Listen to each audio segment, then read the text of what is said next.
Singer সরকারি কলেজের একাদশ শ্রেণী ব্যবসা শিক্ষা শাখার শিক্ষার্থীবৃন্দ, বর্তমান নোবেল করোনা ভাইরাস সংক্রমণের মহামারীর এই সংকট সময়ে কলেজের স্বাভাবিক ক্লাস কার্যক্রম বন্ধ থাকায় অনলাইন পদ্ধতিতে তোমাদের সাথে একাডেমিক কার্যক্রমের নিবিড় যোগাযোগের অংশ হিসেবে বা পড়াশোনার সাথে সংশ্লিষ্ট নিবিড় যোগাযোগের অংশ হিসেবে অনলাইন ক্লাস কার্যক্রমের মাধ্যমে তোমাদের সাথে এই ক্লাস কার্যক্রম পরিচালিত হচ্ছে। আমি মোহাম্মদ নুরুল হক তোমাদের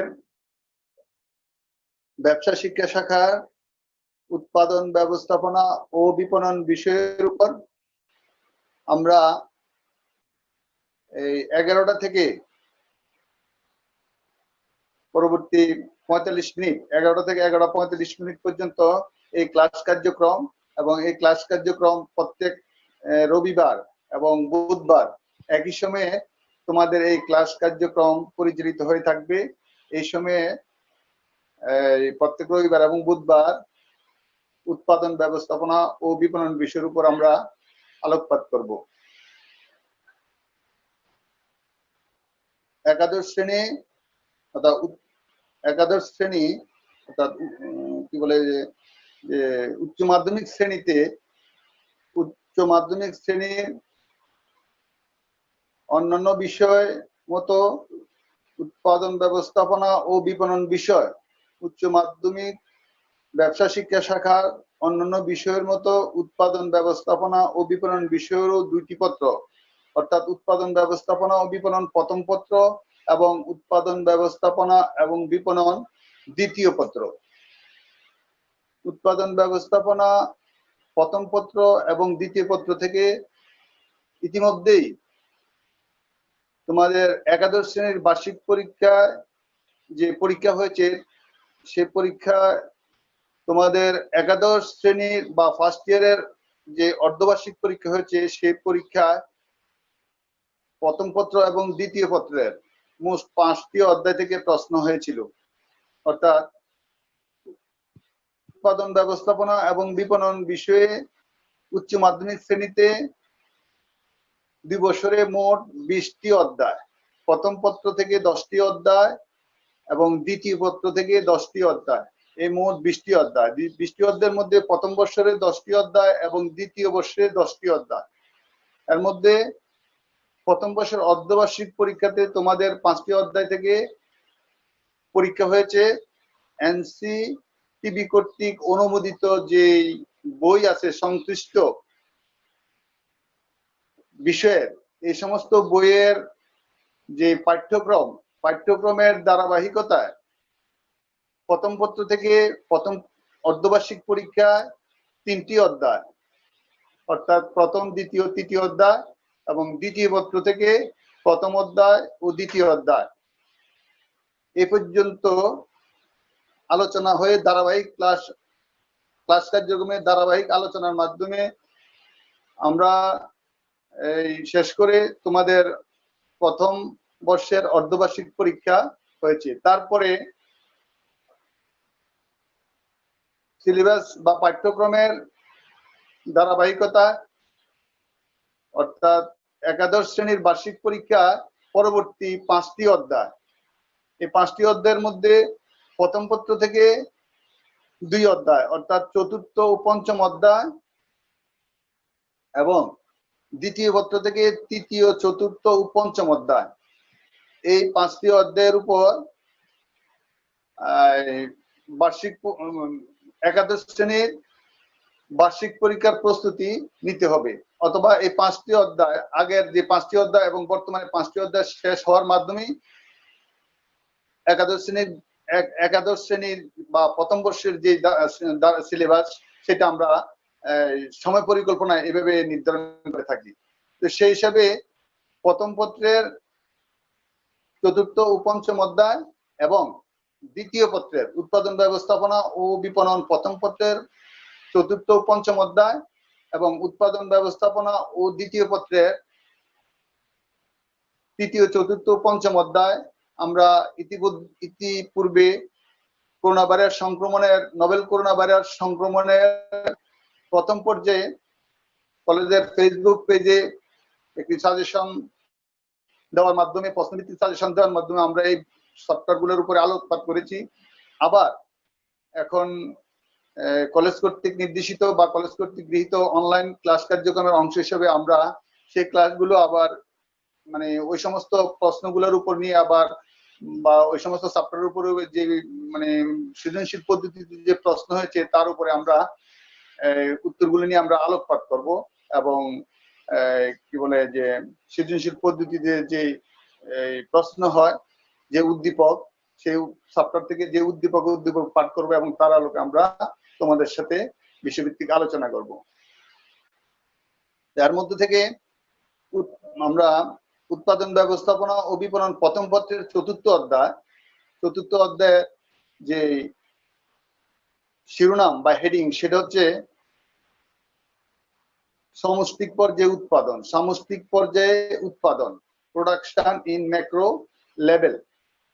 প্রোডাকশন ইন ম্যাক্রো লেভেলে সামষ্টিকভাবে আলোচনার যে বিষয় আছে এই অধ্যায়ে, বিষয়গুলো হচ্ছে মোট দেশজ উৎপাদন, মোট জাতীয় উৎপাদন, নিট জাতীয় উৎপাদন, জাতীয় আয় এবং মাথাপিছু আয়। এই সমস্ত সমষ্টিক অর্থনৈতিক দৃষ্টিকোণ থেকে এই সমস্ত বিষয়গুলার বলতে কি বোঝায়, এগুলার পরিমাপ এবং জাতীয় আয় পরিমাপের গুরুত্ব, জাতীয় আয় পরিমাপের সমস্যা, এই সমস্ত বিষয় নিয়ে এই চ্যাপ্টারের বা এই অধ্যায়ের আলোচনা। যা এই অধ্যায়ের আলোচনা অবতারণার জন্য আমরা উদ্দীপকের আলোকে যে প্রশ্ন আসবে সেই প্রশ্নগুলো নিয়ে আমরা আলোকপাত করব এবং সৃজনশীল পদ্ধতির যে নিয়ম, যে জ্ঞান, অনুধাবন, প্রয়োগ এবং উচ্চতর দক্ষতা, সেই দৃষ্টিকোণ থেকে আমরা প্রশ্নগুলো মানে উদ্দীপকের আলোকে উত্তর নিয়ে আলোকপাত করব। এই পর্যায়ে আমি চতুর্থ অধ্যায়ের অর্থাৎ সমষ্টিক পর্যায়ে উৎপাদনের উপরের যে উদ্দীপক, আমি প্রথম উদ্দীপকটি পাঠ করছি। প্রথম উদ্দীপকটি হচ্ছে, রিপন একজন ব্যবসায়ী, তিনি সবসময় কোম্পানির আয় ব্যয় নিয়ে ভাবেন। তিনি নিয়মিতভাবে কর প্রদান করেন। জাতীয় আয়েও তার কোম্পানির ভূমিকা রয়েছে, কারণ তিনি নিয়মিতভাবে সরকারকে কর প্রদান করে থাকেন। এটা হচ্ছে উদ্দীপক। তার আলোকে জ্ঞানমূলক যে প্রশ্ন সেটা হচ্ছে জাতীয় আয় কি। আমরা সৃজনশীল পদ্ধতির আলোকে যে প্রশ্ন, প্রথম প্রশ্ন হচ্ছে জাতীয় আয় কি, জ্ঞানমূলক। দ্বিতীয় প্রশ্ন জ্ঞান অনুধাবনমূলক, মোট দেশজ উৎপাদন বলতে কি বোঝায়। প্রয়োগমূলক যে প্রশ্ন সেটা হচ্ছে উদ্দীপকের আলোকে জাতীয় আয় রিপনের কিরূপ অবদান রয়েছে ব্যাখ্যা করো। চতুর্থ যে প্রশ্ন উচ্চতর দক্ষতা বিষয়ক, সেটা হচ্ছে রিপনের কর প্রদানে দেশের অর্থনৈতিক উন্নয়ন কিভাবে প্রভাবিত হয় বলে তুমি মনে করো। এগুলো হচ্ছে সৃজনশীল পদ্ধতির আলোকের প্রশ্ন, জ্ঞান, অনুধাবন, প্রয়োগ ও উচ্চতর দক্ষতা। এর মধ্যে আমরা ক্লাসেও যখন সরাসরি ক্লাস কার্যক্রম অংশে আমরা আলোচনায় আমরা বলে থাকি যে জ্ঞান, অনুধাবন আসলে সব সরাসরি বই থেকে পাওয়া যায় জ্ঞানমূলক প্রশ্ন অথবা অনুধাবনমূলক প্রশ্ন। তারপরে কোনো একটা চ্যাপ্টারের যে আলোচনার অন্যান্য বিষয় থাকে, যে এটা বলতে কি বোঝায়, এটার গুরুত্ব, তারপরে সমস্যা, তারপরে এটা পরিমাপ পদ্ধতি বা উপকারিতা, সুবিধা, এমনতর সার্বিক বিষয়গুলো পাঠ করার মাধ্যমে কোনো একটা চ্যাপ্টার বা কোনো একটা অধ্যায়ের যে সামগ্রিক নলেজ বা তাত্ত্বিক নলেজ সেটা শিক্ষার্থীদের অর্জিত হয়। যাই হোক, এই পর্যায়ে আমরা প্রথমত জ্ঞানমূলক এই উদ্দীপকের আলোকে জ্ঞানমূলক যে প্রশ্নের সেটার উত্তর নিয়ে আমরা আলোকপাত করব। জাতীয় আয় কি? জাতীয় আয় হচ্ছে কোন একটা নির্দিষ্ট অর্থ বছরে, সাধারণত 1 বছর কালীন সময়ের জন্য হয়ে থাকে, কোন একটা দেশের সকল জনগণ যে পরিমাণ পণ্য এবং সেবা উৎপাদন করে তার মূল্য মানকে জাতীয় আয় বলা হয়। অথবা কোন একটা অর্থ বছরের, সেটা 1 বছরের জন্য হয়ে থাকে, দেশের সকল জনগণ উৎপাদনের উপকরণ সমূহ ব্যবহার করে, অর্থাৎ ভূমি, শ্রম, মূলধন এবং সংগঠন ব্যবহার করে যে বস্তুগত ও অবস্তুগত পণ্য ও সেবা সামগ্রী উৎপাদন করে তার মূল্যকে যোগ করে জাতীয় আয় পাওয়া যায়। এ হচ্ছে জাতীয় আয়। কি জাতীয় আয় কি?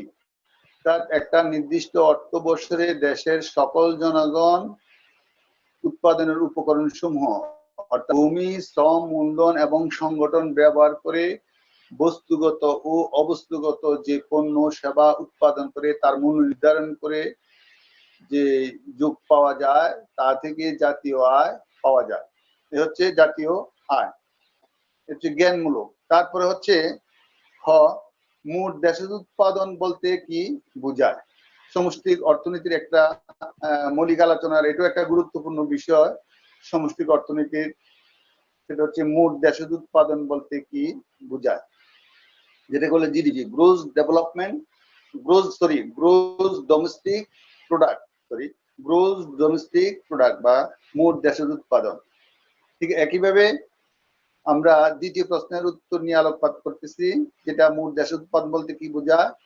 কোন একটি নির্দিষ্ট অর্থ বছরে, সাধারণত 1 বছরকালীন সময়ের জন্য হয়ে থাকে, কোন একটা দেশের অর্থনীতি, একটা দেশের জনগণ যে পরিমাণ পণ্য এবং সেবা উৎপাদন করে তার মূল্যমানকেই মোট দেশের উৎপাদন বলা হয়। এক্ষেত্রে একটি গুরুত্বপূর্ণ বিষয় যে উৎপাদন একটি দেশের ভৌগোলিক সীমারেখার মধ্যে,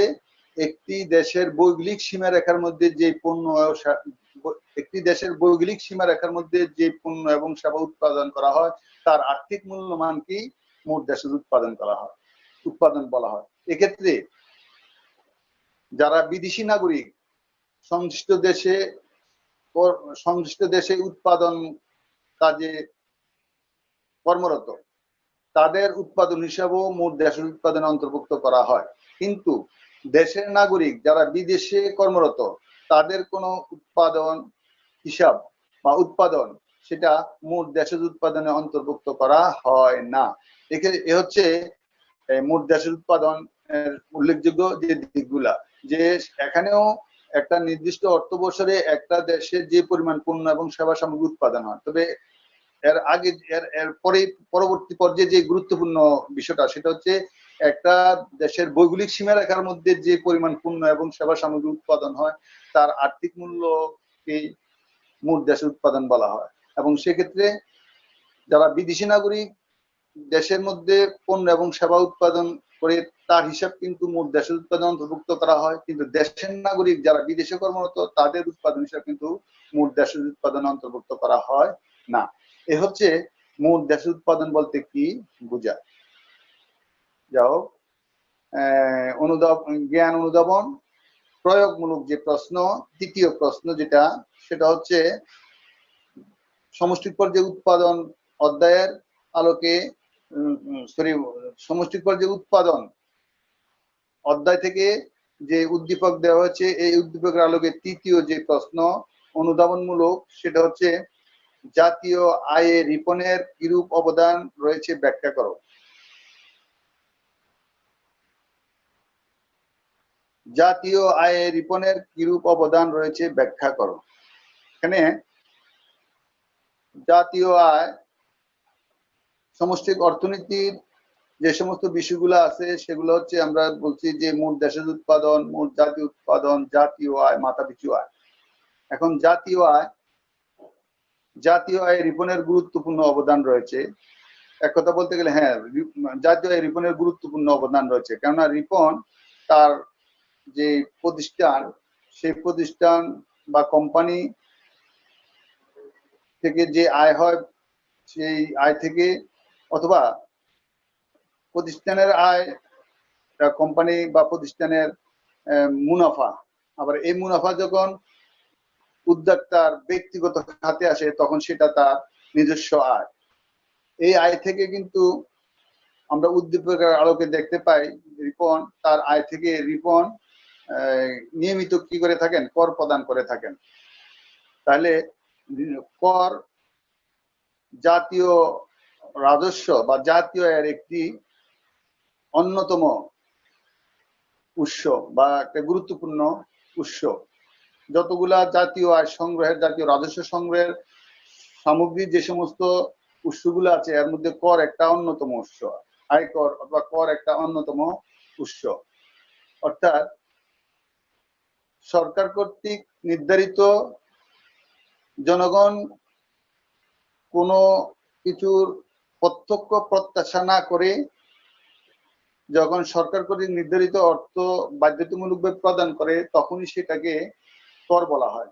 অথবা রাষ্ট্রীয় ব্যয় নির্বাহের জন্য সরকার দেশের জনগণের উপর বাধ্যতামূলকভাবে প্রদেয় যে অর্থ ধার্য করেন সেটাকে কর বলা হয়। এই সংগ্রহের মাধ্যমে সরকারের রাজস্ব সমৃদ্ধ হয়, জাতীয় অর্থনীতি সমৃদ্ধ হয়। তাহলে এভাবে কর ব্যক্তি ব্যক্তি থেকে এভাবে কর সংগ্রহের মধ্যে, কর সংগ্রহের মাধ্যমে জাতীয় আয় সমৃদ্ধ হয়।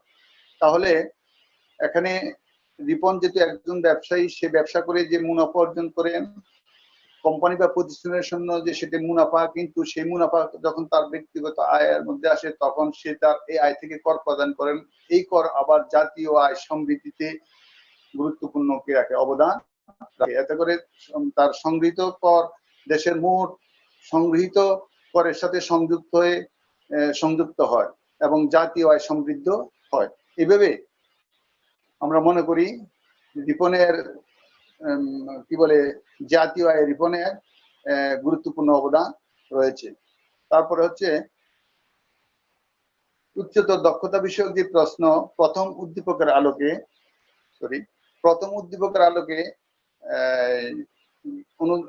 উচ্চ দক্ষতা বিষয়ক যে প্রশ্ন সেটা হচ্ছে রিপনের কর প্রদানে দেশের অর্থনৈতিক উন্নয়ন কিভাবে প্রভাবিত হয় বলে তুমি মনে করো? হ্যাঁ, আমরা আগের প্রশ্নের আলোকে সূত্র ধরে বলতে পারি যে রিপনের কর প্রদানে দেশের অর্থনৈতিক উন্নয়ন প্রভাবিত হয়। কেননা রিপন, আমরা আগেও বলছি যে কর হচ্ছে রাষ্ট্রের ব্যয় নির্বাহের জন্য সরকার কর্তৃক নির্ধারিত, জনগণ কর্তৃক বাধ্যতামূলকভাবে প্রদেয় যে অর্থ সরকারকে প্রদান করে থাকে, যেটা জনগণ যে কর প্রদানের ক্ষেত্রে প্রত্যক্ষভাবে কোনো কিছু আশা না করে যে সরকারকে যে বাধ্যতামূলক অর্থ প্রদান করে থাকে বা ধার্য প্রদান করে থাকে সেটাকে কর বলা হয়। এই কর জাতীয় আয় সমৃদ্ধিতে গুরুত্বপূর্ণ অবদান রাখে এবং জাতীয় আয় সমৃদ্ধি, জাতীয় মূলধন গঠন হয়। জাতীয় মূলধন গঠন হওয়ার ফলে যত জাতীয় রাজস্ব সংগ্রহের যত উৎস আছে এর মধ্যে কর একটা অন্যতম উৎস। এই কর সংগ্রহের মাধ্যমে সরকারের মূলধন গঠন অথবা জাতীয় মূলধন গঠন হয়। জাতীয় মূলধন গঠন যত সমৃদ্ধ হবে এই মূলধন থেকে সরকার রাষ্ট্রের প্রয়োজনে, দেশের জনগণের প্রয়োজনে, দেশের কর্মসংস্থানের সুযোগ সৃষ্টি বা রাষ্ট্রীয় অবকাঠামো সৃষ্টি, এই সমস্ত ক্ষেত্রে সরকার সংগৃহীত অর্থ বা তহবিল থেকে, মূলধন থেকে অর্থ ব্যয় করে থাকেন। তাহলে ব্যক্তিগত কর সংগ্রহের মাধ্যমে মূলধন সংগৃহীত হয়ে কর সংগ্রহের মাধ্যমে জাতীয় মূলধনের সাথে বা জাতীয় আয়ের সাথে সংযুক্ত হয়ে জাতীয় আয়কে বা জাতীয় মূলধনকে সমৃদ্ধ করে জাতীয় মূলধন আবার দেশের অর্থনৈতিক কল্যাণে, দেশের অবকাঠামোগত উন্নয়নে, যেমন দেশে শিল্প কারখানা স্থাপন, দেশে শিল্প অবকাঠামো নির্মাণ, তারপরে উৎপাদন বন্টনের সাথে জড়িত অবকাঠামোগত খাত উন্নয়ন, এই সমস্ত খাতে সরকার সংগৃহীত মূলধন ব্যয় করে থাকে এবং এই সমস্ত ব্যয়ের মাধ্যমে যে গতি ত্বরান্বিত হয়, দেশের কর্মসংস্থানের সুযোগ সৃষ্টি হয়। এতে কি বলে যে দেশের সম্পদের ব্যবহার, যোগাযোগ, বন্টন, এই সমস্ত ক্ষেত্রে গতিশীলতা আসে, কর্মসংস্থানের সুযোগ সৃষ্টি হয়। দেশের সম্পদ, কৃষি, শিল্প, অথবা কৃষি সম্পদ, খনিজ সম্পদ, বনজ সম্পদ, অথবা আরো যে সমস্ত প্রাকৃতিক সম্পদ, এই সমস্ত উৎপাদন কার্যক্রমকে কেন্দ্র করে এই সমস্ত সম্পদ ব্যবহারের ক্ষেত্রে সৃষ্টি হয়, এবং এই সমস্ত সম্পদকে কেন্দ্র করে পণ্য উৎপাদন করতে গিয়ে মানুষের কর্মসংস্থানের সৃষ্টি হয়। জাতীয় আয়, মানুষের জাতীয় আয় আরো ব্যাপকভাবে বিভিন্ন মানে আনুষঙ্গিক অন্যান্য কার্যক্রমের মাধ্যমে মানুষের আয়ের তৎপরতা বাড়ে। উদ্যোক্তা শ্রেণী তাদের মানে উৎপাদন কার্যক্রমের জন্য গৃহীত মানে ব্যবসায়িক কার্যক্রম বা উদ্যোগের ফলে উৎপাদনের গতি ত্বরান্বিত হয়, সেখানে তাদের আবার ব্যবসায়িক কার্যক্রম থেকে তাদের আবার আয় বাড়ে, এই আয় থেকে আবার তারা কর প্রদান করে। এভাবে কিন্তু কর প্রদানের মাধ্যমে, রিপনের কর প্রদানের মাধ্যমে দেশের অর্থনৈতিক উন্নয়ন ব্যাপকভাবে প্রভাবিত হয়। অনুকূল হইতে যে দেশের বেকার সমস্যার সমাধান, দেশের উৎপাদন বৃদ্ধি, নতুন নতুন পণ্য উৎপাদন, উৎপাদনের মাত্রা বাড়ানো, তারপরে প্রত্যন্ত অঞ্চল পর্যন্ত উন্নয়নের ছোঁয়া, এমনতর বিষয়গুলা কর প্রদানের মাধ্যমে মানে কি বলে যে রিপনের কর প্রদানের মাধ্যমে আমরা উদ্দীপকের আলোকে যে প্রশ্নের আমরা বলতে পারি যে রিপনের কর প্রদানের মাধ্যমে দেশের অর্থনৈতিক উন্নয়ন ত্বরান্বিত হয়। তারপরে চতুর্থ অধ্যায় উৎপাদন ব্যবস্থাপনা ও বিপণন প্রথম পত্রের যে চতুর্থ অধ্যায় অর্থাৎ সমষ্টিক পর্যায়ে উৎপাদন, এই সমষ্টিক পর্যায়ে উৎপাদন থেকে আমরা প্রথম যে উদ্দীপক তার আলোকে যে প্রশ্ন, সেই প্রশ্নের উপর নিয়ে আমরা আলোকপাত করলাম। এখন দ্বিতীয় যেই সমষ্টিক পর্যায়ে উৎপাদন থেকে দ্বিতীয় যে উদ্দীপক, সেই উদ্দীপককে আমরা পাঠ করব এবং তার আলোকে যে প্রশ্ন, সেই প্রশ্নের উত্তর নিয়ে আমরা আলোকপাত করব। এই অধ্যায় থেকে দুটি ঘটনার আলোকে আমরা একটি উদ্দীপক দিয়েছি এবং তার আলোকে যে প্রশ্ন, আমরা পরে প্রশ্নগুলো বলতেছি। প্রথমত আমি যে উদ্দীপকের প্রথম ঘটনাটা আমি পাঠ করতেছি। প্রথম ঘটনা 1। জাহিদ 10 বছর যাবৎ কাতারে কর্মরত। তিনি প্রতি মাসে তার আয়ের বেশ কিছু অংশ দেশে প্রেরণ করেন। ঘটনা 2। ববি ব্রিটেনের নাগরিক। তিনি বাংলাদেশের একটি বেসরকারি সংস্থায় কর্মরত। প্রতি মাসে তিনিও তার দেশে টাকা পাঠান।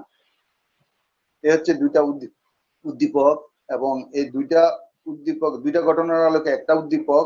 এই উদ্দীপকের আলোকে যে সৃজনশীল পদ্ধতির প্রশ্ন হচ্ছে, প্রথম প্রশ্ন, নিজ জাতীয় উৎপাদন কাকে বলে?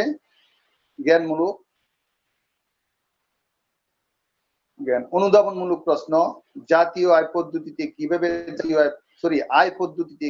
জাতীয় আয় পরিমাপ করা হয় বুঝিয়ে লেখো। প্রয়োগমূলক যে প্রশ্ন, সেটা হচ্ছে জাহিদের অর্থ প্রেরণ আমাদের জাতীয় আয় পরিমাপে কিভাবে সম্পৃক্ত হয়।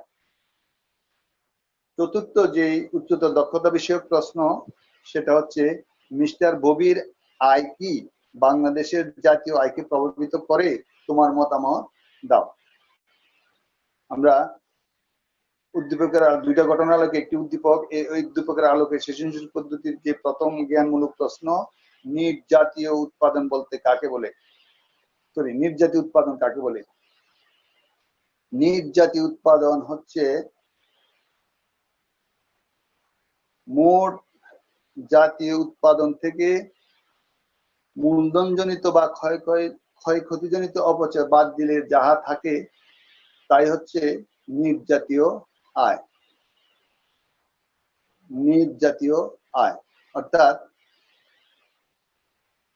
উৎপাদন কাজে মূলধনী পণ্য ব্যবহার হয়। উৎপাদন কাজে মূলধনী পণ্য ব্যবহার হওয়াকালীন সময়ে একটা মূলধনী পণ্য বছরের প্রথমে যে মূল্য থাকে, সারা বছর ধরে উৎপাদন কাজে ব্যবহার হওয়ার ফলে পরবর্তী বছরে সেই পণ্যের সারা বছর ধরে ব্যবহার ফলে একটা উৎপাদনী পণ্যের সেই মূল্য থাকে না। আবার একটা মূলধনী পণ্যকে পরবর্তী বছরে বা পরবর্তী পর্যায়ে উৎপাদন কাজে ব্যবহার উপযোগী করার জন্য কিছু খরচ হয়। এই খরচকে বলা হয় মূলধন জাতীয় অপচয় বা ক্ষয়ক্ষতিজনিত অপচয়। এই অর্থাৎ মোট উৎপাদন থেকে ক্ষতিজনিত অপচয় বাদ দিয়ে যাহা থাকে সেটা হচ্ছে নির্জাতীয় উৎপাদন, অর্থাৎ জিএনপি, গ্রোস ন্যাশনাল প্রোডাক্ট বিয়োগ সিসিএ বা ক্যাপিটাল কনজাম্পশন অ্যালাউন্স, অর্থাৎ জিএনপি মাইনাস সিসিএ সমান সমান এনএনপি, নেট ন্যাশনাল প্রফিট। মোট জাতীয় উৎপাদন থেকে ক্ষয়ক্ষতিজনিত ব্যয় বাদ দিয়ে যা থাকে সেটা হচ্ছে নির্জাতীয় উৎপাদন, অর্থাৎ জিএনপি মোট জাতীয় উৎপাদন মাইনাস সিসি অর্থাৎ ক্যাপিটাল কনজাম্পশন অ্যালাউন্স, অথবা যেটাকে বলা হয় ক্ষয়ক্ষতিজনিত অপচয় অথবা মূলধন জাতীয় অপচয়, এটা বাদ দিয়ে যেটা পাওয়া যায় সেটা হচ্ছে নির্জাতীয় উৎপাদন। প্রথম প্রশ্নের আলোচনা জ্ঞানমূলক এটা গেল। তারপরে হচ্ছে অনুধাবন, জ্ঞান অনুধাবনের প্রশ্ন যেটা সেটা হচ্ছে আয় পদ্ধতি কিভাবে জাতীয় আয় পরিমাপ করা হয়। আয় পদ্ধতি কিভাবে জাতীয় আয় পরিমাপ করা হয় বুঝিয়ে লেখো। আয় পদ্ধতিতে জাতীয় আয় পরিমাপ করার যে বিষয় সেটা হচ্ছে আয় পদ্ধতিতে যে বিষয়গুলা উৎপাদনের উপকরণ হিসেবে ব্যবহার করা হয় এগুলা থেকে যে প্রাপ্ত আয়, এই প্রাপ্ত আয় সমূহের যোগফলই হচ্ছে জাতীয় আয়। আর এটি হচ্ছে জাতীয় আয় পদ্ধতির জাতীয় আয় পরিমাপের পদ্ধতি, অর্থাৎ উৎপাদনে ব্যবহৃত উপকরণ সমূহ হচ্ছে ভূমি, শ্রম, মূলধন এবং সংগঠন। ভূমি থেকে খাজনা, শ্রম থেকে মজুরি, মূলধন থেকে সুদ এবং ব্যবসা থেকে মুনাফা। তাহলে খাজনা যোগ মজুরি যোগ সুদ যোগ মুনাফা সমান সমান হচ্ছে আয় পদ্ধতিতে জাতীয় আয় পরিমাপের জাতীয় আয় পরিমাপ পদ্ধতি। ভূমিতে আমি আবার বলছি, উৎপাদনের উপকরণ সমূহ থেকে যে আয় হয় এই আয় সমূহের মানে যে যোগফল সেটি হচ্ছে জাতীয় আয়। আয় পদ্ধতিতে জাতীয় আয়, আয় পদ্ধতিতে জাতীয় আয় উৎপাদনের উপকরণ সমূহ ব্যবহার করার ফলে উৎপাদন উপকরণ সমূহ থেকে যে আয় আসে এই আয়ের যোগফলই হচ্ছে জাতীয় আয়। আয় পদ্ধতিতে জাতীয় আয়, অর্থাৎ ভূমি থেকে খাজনা, শ্রম থেকে মজুরি, মূলধন থেকে সুদ এবং ব্যবসা থেকে মুনাফা বা প্রফিট। তাহলে এগুলা একত্রে যোগ করলে অর্থাৎ কি বলে যে ভূমি মানে খাজনা যোগ মজুরি যোগ সুদ যোগ মুনাফা সমান সমান আয় পদ্ধতি জাতীয় আয়। তৃতীয় যে প্রশ্ন জ্ঞান অনুধাবন প্রয়োগ প্রশ্ন হচ্ছে জাহিদের অর্থ প্রেরণ আমাদের জাতীয় আয় পরিমাপে কিভাবে সম্পৃক্ত হয়।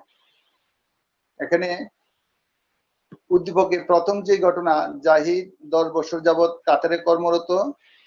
তিনি প্রতি মাসে তার আয়ের বেশ কিছু অংশ দেশে প্রেরণ করেন। যেহেতু জাতীয় আয় বলতে বোঝায় যে একটা নির্দিষ্ট সময়ে একটা দেশের যে পরিমাণ পণ্য এবং সেবা সামগ্রী উৎপাদন হয় তার কি বলে যে আর্থিক মূল্যমানকে জাতীয় আয় বলা হয়। সেক্ষেত্রে জাহিদ বাংলাদেশের নাগরিক, সে বিদেশে কর্মরত, সে যে অর্থ প্রেরণ করে, সে যে অর্থ মানে বাংলাদেশে প্রেরণ করে, জাহিদ বাংলাদেশের নাগরিক, সে কাতারে কর্মরত, সে ওখানে কর্মরত থেকে যে আয় করেন প্রতি মাসে সে তার আয়ের অংশ বেশ কিছু অংশ দেশে প্রেরণ করেন এবং এটা দেশে প্রেরণ হওয়ার ফলে দেশের যে মূলধনের সাথে সম্পৃক্ত জাতীয় মূলধন মানে বিদেশ থেকে প্রেরিত অর্থ জাতীয় মূলধন গঠনে ভূমিকা রাখে এবং জাতীয় পর্যায়ে যে মূলধন, এখন মূলধন থেকে মানে কি বলে যে মূলধন হিসেবে জাতীয় মূলধন হিসেবে ব্যবহৃত অর্থ ব্যবসায়ীরা বিভিন্ন উদ্যোক্তারা বিভিন্ন ভাবে উদ্যোগ গ্রহণ করে ব্যবসায়িক কার্যক্রম পরিচালনা করতে গিয়ে ব্যাংক থেকে অর্থ নিয়ে থাকেন, সেই অর্থের উপরে তারা মানে কি বলে সুদ দিয়ে থাকেন। তাহলে বিদেশ থেকে প্রেরিত অর্থ বাংলাদেশের মানে বিভিন্ন পর্যায়ে যারা কর্মরত তারা বিদেশে যে অর্থ আয় করেন সেই অর্থ এখানে আমরা উদ্দীপকের জাহিদকে কেন্দ্র করে আমরা বলতে পারি যে প্রথম উদ্দীপকের আলোকে প্রথম ঘটনা জাহিদ 10 বছর যাবৎ কাতারে কর্মরত, সে কাতারে থেকে যে মানে কর্মরত থেকে যে আয় করেন প্রত্যেক মাসেই তার আয়ের একটা মানে কি বলে যে আয়ের একটা বেশ কিছু অংশ সে প্রতি মাসেই দেশে প্রেরণ করেন এবং এই অংশটা দেশের মূল অর্থের সাথে মূলধনের সাথে দেশের মূল পুঁজির সাথে সম্পৃক্ত হয় এবং এই পুঁজি আবার জাতীয় আয় বা জাতীয় বিনিয়োগে এটা গুরুত্বপূর্ণ অবদান রাখে। এভাবে কিন্তু জাহিদ কর্তৃক প্রেরিত অর্থ দেশের কি বলে যে জাহিদ কর্তৃক প্রেরিত অর্থ জাতীয় আয় পরিমাপ জাতীয় আয়ে এটা এভাবে কি হয় সম্পৃক্ত হয়। আবার জাতীয় পরিমাপে কিভাবে জাতীয় পরিমাপে হয় যে যেহেতু মূলধন, সেহেতু আমরা জানি যে উৎপাদনের উপকরণ সমূহ থেকে যে আয় আসে সেই আয়ের সামগ্রিক আয় সেই আয়গুলার সামগ্রিক রূপই হচ্ছে আয় পদ্ধতির জাতীয় আয়, অর্থাৎ ভূমি থেকে খাজনা, শ্রম থেকে মজুরি, আর এখানে মূলধন থেকে সুদ। তাহলে মূলধন থেকে সুদ সৃষ্টি হয়, তার দায়িত্ব প্রেরিত অর্থ যাতে মূলধন গঠনে ভূমিকা রাখে বা মূলধন গঠনকে ওইরকম মাত্রায় সমৃদ্ধ করে এবং ওই মূলধন আবার ব্যবসায়ীরা ব্যবহার করে বা উদ্যোক্তারা ব্যবহার করে, সেই উদ্যোক্তারা আবার তার গৃহীত ঋণের উপর সুদ দিয়ে থাকে। সেই সুদ মানে সেইভাবে কি বলে যে জাতীয় আয়ের সাথে কি বলে জাহিদ কর্তৃক প্রেরিত অর্থ যে জাতীয় আয় পরিমাপের সাথে এভাবে কি হয়ে থাকে সম্পৃক্ত হয়ে থাকে। তারপরে হচ্ছে চতুর্থ অনুধাবন উচ্চতর দক্ষতা বিষয়ক যে প্রশ্ন, উচ্চতর দক্ষতা বিষয়ক প্রশ্ন হচ্ছে মিস্টার ববির আয় কি বাংলাদেশের জাতীয় আয়কে প্রভাবিত করে? এটা হচ্ছে দ্বিতীয় যেই ঘটনা উদ্দীপকের, অর্থাৎ মিস্টার ববি ব্রিটেনের নাগরিক, তিনি বাংলাদেশের একটি বেসরকারি সংস্থায় কর্মরত, প্রতি মাসে তিনিও তার দেশে টাকা পাঠান। তাহলে উদ্দীপকের প্রশ্নে বলা হচ্ছে মিস্টার ববির আয় কি বাংলাদেশের জাতীয় আয়কে প্রভাবিত করে? আমরা উদ্দীপক বলতে মিস্টার ববির আয় বাংলাদেশের জাতীয় আয়কে প্রভাবিত করে না, কেননা ববি বিদেশি নাগরিক, বাংলাদেশে কর্মরত থেকে সে যে আয় করে এই আয়ের অংশ সে তার দেশে প্রেরণ করে। দেশে প্রেরণ করার ফলে এই আয় বাংলাদেশের জাতীয় আয়ের সাথে সম্পৃক্ত হয় না, বাংলাদেশের জাতীয় আয়কে সমৃদ্ধ করে না, বাংলাদেশের মূলধন গঠনকে সমৃদ্ধ করে না। কেননা আমরা সমষ্টি পর্যায়ে উৎপাদনের যে প্রথম গুরুত্বপূর্ণ বিষয় যেটা জিডি গ্রোস ডোমেস্টিক প্রোডাক্ট, অর্থাৎ মোট দেশের উৎপাদন, সেই দেশের উৎপাদনের সঙ্গে আমরা জাহিদের আয়ের অন্তর্ভুক্ত কিভাবে আমরা দেখছি যে একটা নির্দিষ্ট অর্থবর্ষে একটা দেশের যে পরিমাণ পণ্য এবং সেবা সামগ্রী উৎপাদন হয় একটা দেশের ভৌগোলিক সীমারেখার মধ্যে, সেই হিসেবে বিদেশি কোনো নাগরিক দেশে কর্মরত থেকে যে পণ্য এবং সেবা উৎপাদন করে সেটা কিন্তু দেশ উৎপাদনের সাথে সম্পৃক্ত। কিন্তু বিদেশি নাগরিক যারা বাংলাদেশে কর্মরত, তাদের কোনো আয় জাতীয় আয়ের সাথে কি হয় না সম্পৃক্ত হয় না। তাহলে জাতীয় আয়ের সাথে সম্পৃক্ত না হলে মিস্টার ববির আয় বাংলাদেশের জাতীয় আয়কে কি করে না প্রভাবিত করে না। সে তার অর্জিত বাংলাদেশে তার অর্জিত আয়টা সে বিদেশে প্রেরণ করলে সেটা ওই দেশের জাতীয় আয় ব্যবহার হয়, কিন্তু বাংলাদেশের জাতীয় আয় সেটা কি রাখে না, ভূমিকা রাখে না বা অবদান রাখে না, বাংলাদেশের অর্থনীতিকে সেটা কি করে না প্রভাবিত করে না।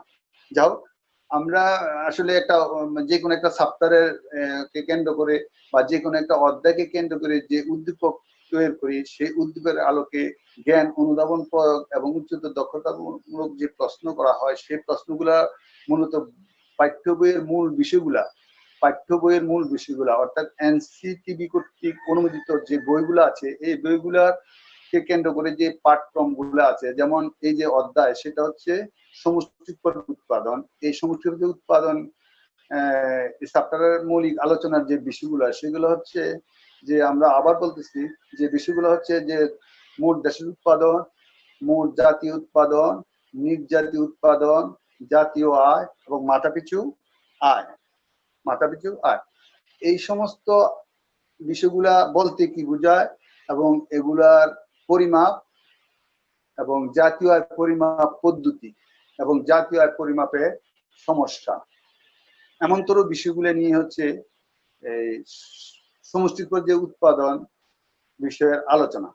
এখন উদ্দীপকের আলোকে যে যে প্রশ্ন আসছে এছাড়াও আরো বিভিন্ন টপিকস থাকে, তাহলে সমস্ত টপিক আলোচনার অধ্যায়ের পাঠ্যক্রম অধ্যায়ের আলোচনার যে বিষয়গুলা আছে সেই বিষয়গুলা আমরা যদি গভীর মনোযোগ সহকারে পড়াশোনা করি, পড়াশোনা করলে টপিকগুলা ভালোভাবে অধ্যয়ন করলে তার আলোকে যে আমাদের মানে অভ্যন্তরস্থ আমাদের নিজস্ব ইন্টারনাল জ্ঞান সমৃদ্ধ হবে, তার আলোকে কিন্তু আমরা উদ্দীপকের আলোকে জ্ঞান অনুধাবন প্রয়োগ এবং উচ্চতর দক্ষতা বিষয়ক প্রশ্নকে যুক্তিযুক্তভাবে মানে প্রশ্নের আলোকে আমরা কি করতে পারবো, উত্তর নিয়ে আমরা উত্তর কি করতে পারবো, সমৃদ্ধ উত্তর আমরা তৈরি করতে পারবো।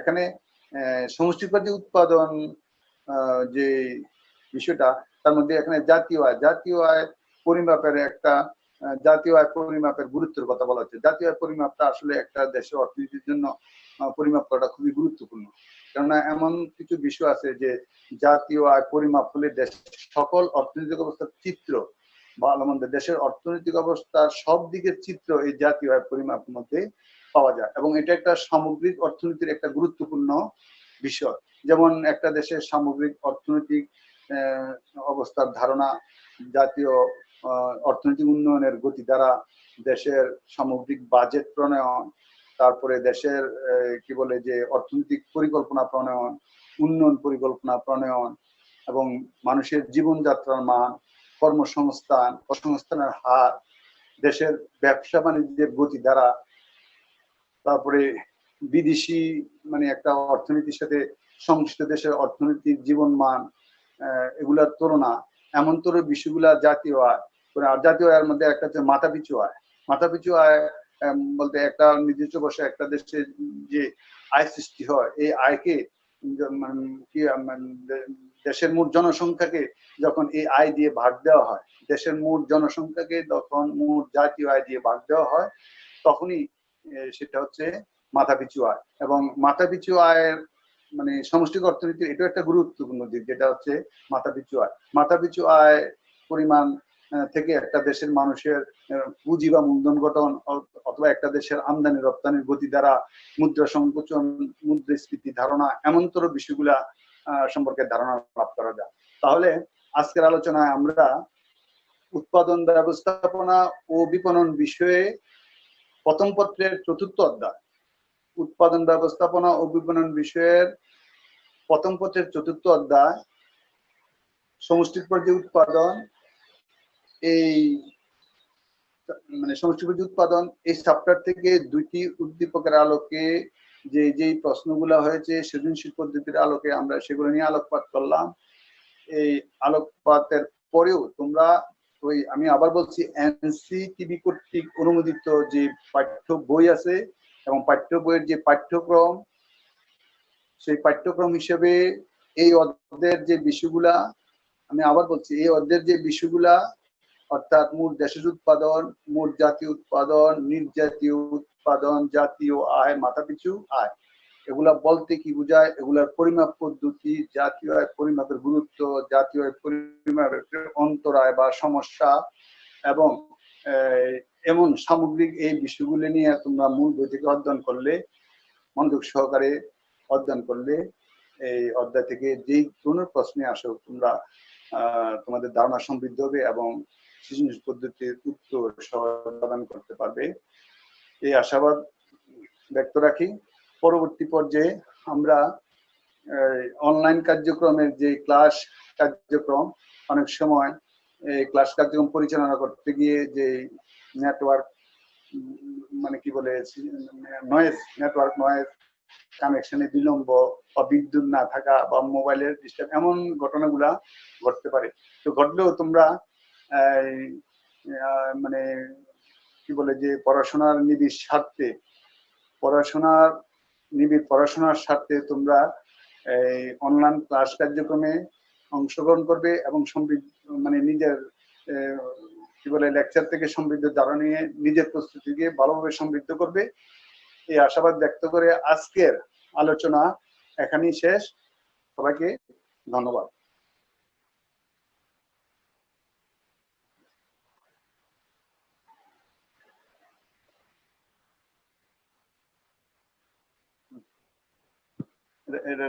রেকর্ড থাকবে তো, তাই না? ঠিক আছে, শেষ না?